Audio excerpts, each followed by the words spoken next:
গুরুতর অসুস্থ হয়ে রাজধানীর বেসরকারি হাসপাতালে ভর্তি হয়েছেন ছোট পর্দার অভিনেতা মুশফিক ফারহান।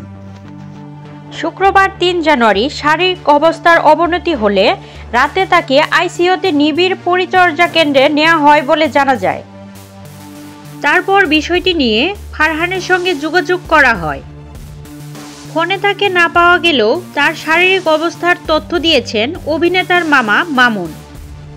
তিনি বলেছেন, মুশফিক ফারহান বর্তমানে ভালো আছেন। শুটিং স্পটে নয়, বরং বাসাতেই অসুস্থ হয়ে পড়েছিলেন তিনি। উত্তরার একটি হাসপাতালে তাকে ভর্তি করা হয়েছে।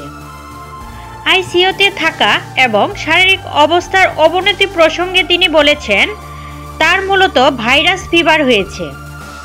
আইসিইউতে নেওয়া হয়েছে বাড়তি সতর্কতার জন্য।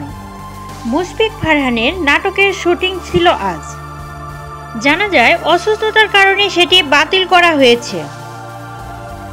মুশফিক ফারহান ছোট পর্দার জনপ্রিয় একজন অভিনেতা। আমরা তাহার সুস্থতা কামনা করি, উনি যেন খুব তাড়াতাড়ি সুস্থ হয়ে আবার অভিনয়ে ফিরে আসে। প্রিয় দর্শক, এতক্ষণ সাথে থাকার জন্য ধন্যবাদ। এরকম আরও নিত্য নতুন সংবাদ পেতে আমাদের ওয়াইটিভি নিউজ চ্যানেলটি সাবস্ক্রাইব করুন এবং আপনাদের ভালো লাগলে লাইক, কমেন্ট, শেয়ার করে পাশেই থাকুন।